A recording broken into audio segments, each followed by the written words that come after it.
એકદમ આમ ખૂણે ખાંચરે ક્યાંક અવાવરું ઝાડવું હોય ને ત્યાં જવાનું, 2 ફૂટ તમારે ઓલો ખાડો કરવાનો અને ખાડામાં આ પોટલી નાખી દેવાની અને ઉપર પાણા ને બધું નાખી દેવાનું.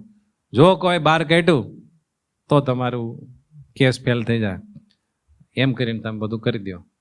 એવું બધું કર્યું તોય કાંઈ થયું નહીં. એવી ઘણી બધી વિધિ કરી પણ કેમિકલ કાંઈ વેચાણો નહીં. એટલે ભાઈ ટેન્શનમાં કે હવે શું કરું. પછી કોઈક ભાઈએ એને કીધું કે ભાઈ એક કામ કરો ને, આમાં છે ને વાસ્તુ દોષ કાંઈક હોય ને આપણા ઘરમાં તોય કે આપણે જે બધા પાસા નાખતા હોય બધા સીધા ન પડે. એટલે એક કામ કરો, વાસ્તુશાસ્ત્રી પાસે જાય. વાસ્તુશાસ્ત્રી પાસે ગયા. પછી વાસ્તુશાસ્ત્રીને બોલાવ્યા કે ભાઈ આવું આવું બધું છે. તો કે તમારી કંપની ક્યાં છે? ત્યાં અમારે જોવા માટે જવું પડશે. પછી એની એ કંપનીએ લઈ ગયા. તો કે આ ગેટ છે ને ખોટી દિશામાં છે, એટલે તો ગેટ બદલો. પછી કે સંડાસ બાથરૂમ તમે ન્યા કર્યા છે ને બદલે આમ કરો.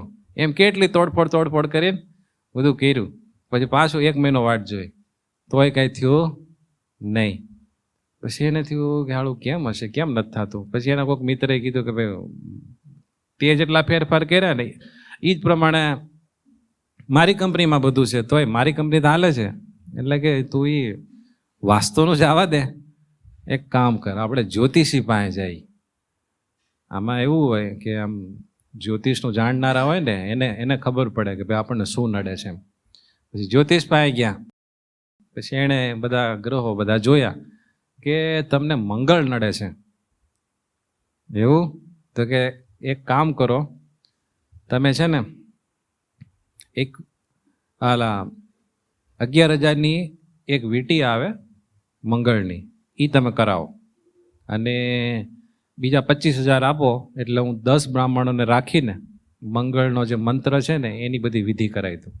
એટલે તમારે બધું મંગળનો દોષ શાંત થઈ જાય. એમ કરીને એને વીંટી પહેરાવી અને પાછી કેટલી બધી વિધિ કરી. પાછો 1 મહિનો થઈ ગયો ને કાંઈ થયો નહીં. પછી એને થયું હવે ક્યાં જવું. પછી એને થયું કે કોઈક જન્માક્ષરનું બધું કરતા હોય ને ન્યા જાય. ન્યા જઈને બધું કર્યું તોય કાંઈ હાથમાં આવ્યું નહીં. પછી છેવટે એને એમ થયું કે આવા કોઈક હોય તો કંઈક તપાસ કરો ને. તો એમ તપાસ કરતા એક ભાઈ કીધું કે અહીંયા છે ને ઓલ્લે પડે એક ત્રિકાળદર્શી બાબા છે, ન્યા આપણે જાય. ન્યા જઈને એને પૂછ્યું કે ભાઈ મારે આવું છે ને એટલી બધી મેં બધી વિધિ કરી પણ કાંઈ મેળ પડતો નથી, તો આ શું છે એમ. એટલે ઓલા બાબાએ આમ આંખ બંધ કરીને પછી કીધું કે ભાઈ આમાં મૂળમાં જ પ્રોબ્લેમ છે. કે શું પ્રોબ્લેમ છે? કે તમે જે ભૂમિ ઉપર કંપની બનાવી છે ને ત્યાં પહેલાં યુદ્ધ થયેલું અને એ પછી યુદ્ધમાં જેટલા મરાણા હતા ને એ બધાને ત્યાં દાટેલા છે. એટલે ભૂમિનો દોષ છે. એટલે એ કંપની તમે તાત્કાલિક વેચી નાખો. પછી ઓલા કંપની વેચી નાખીને હાવ નવરો થઈ ગયો. સમજાણું? પણ એના કાંઈ બધા જે પ્રશ્નો હતા એનું કાંઈ સોલ્યુશન આવ્યું નહીં. એમ ઓલા અમરા ભગતની જેવી સ્વામિનારાયણ ભગવાનની નિષ્ઠા ન હોય, એવું ભગવાનનું બળ અને ભગવાનમાં શ્રદ્ધા ન હોય તો જીવનમાં જ્યારે દુઃખ આવે ને ત્યારે આવી બધી જગ્યાએ આપણે શ્રદ્ધા મૂકીને બધું સોલ્યુશન લાવવા માટે મહેનત કરીએ પણ એમ કાંઈ સોલ્યુશન થાય નહીં. સ્વામિનારાયણ ભગવાનને જો આપણે દુઃખ ટાળવું હોય તો 1000 બધા પરિબળો એમાં વિઘ્ન કરનારા હોય ને તોય કોઈ આપણો વાળ વાંકો કરી શકે નહીં. અને જો ભગવાનને ન થવા દેવું હોય ને તો આપણે ગમે એટલા આમ તેમ કરી ગમે એટલા પ્રયત્નો કરી નાખીએ, આ કરી નાખી તે કરી નાખી તોય કાંઈ થાય નહીં. એટલે જેમ ભગવાન રાખે એમ બહુ સુખેથી રહેવું અને કાંઈ જીવનમાં સુખ દુઃખ આવે તો એમ માનવું કે એ તો આપણા પ્રારબ્ધનું થોડું ઘણું હશે. પણ એમાંય સ્વામિનારાયણ ભગવાનના વચન પ્રમાણે એ સૂળીનું કાંટે મટાડેલું છે. એટલે જે કાંઈ જીવનમાં સુખ દુઃખ આવે એમાં સ્થિર મતિ રાખીને ભગવાનનું બળ રાખીને ભજન કરવું. આપણે કેમ કોઈક રૂમમાં બેઠા હોય અને ટેમ્પરેચર વધતું જાય તો આપણે શું કરીએ? એસી ફૂલ કરીએ ને, પંખો ધીમો ધીમો ફરતો હોય તો ફાસ્ટ કરી. એમ જ્યારે એવું લાગે કે જીવનમાં આવડું ચારે બાજુ નકરું દુઃખ આવે છે તો પછી ભજન વધારી દેવું. જેટલું ભજન વધે એટલું આપણું દુઃખ ન ટળે, પણ દુઃખ આપણને દુઃખ ન લાગે. પછી જેમ કોરોના જ્યારે ચારે બાજુ ફેલાણો ત્યારે ઘણા લોકો ખુલ્લે આમ ફરતા હતા, એ લોકોને કાંઈ ન થયું. અને ઘરમાં ખૂણે ખાંચરે આમ સુરક્ષિત રહેવા માટે ક્યાંય બહાર ન નીકળ્યા ને, એ બધાને કોરોના લાગી ગયો. જાણું તો જે બધા બહાર ફરતા હતા એ બધાને વાયરસ નહોતા લાગતા એવું નહોતું, પણ એનું શું કારણ હતું? એ લોકોની રોગ પ્રતિકારક શક્તિ, ઇમ્યુનિટી બહુ પાવરફુલ હતી. એમ ભગવાનના ભગત થાય તો આ સુખ દુઃખ રૂપી વાયરસ આપણને ન લાગે એવું નહીં. જીવનમાં સુખ દુઃખ તો આવે, પણ જેટલું આપણે ભગવાનનું ભજન કરીએ અને ભગવાનનો આશરો પાકો રાખીને ભગવાનના બળે જીવીએ તો આપણી ઇમ્યુનિટી એટલી પાવરફુલ હોય કે એ સુખ દુઃખ આપણને હચમચાવી શકે નહીં. માટે આ રીતે આપણે ભગવાનના થઈને રહીએ તો ભગવાનનું વચન છે એ આપણા થઈને કાયમ આપણી સુરક્ષામાં છે ને છે. સહજાનંદ સ્વામી મહારાજની જય.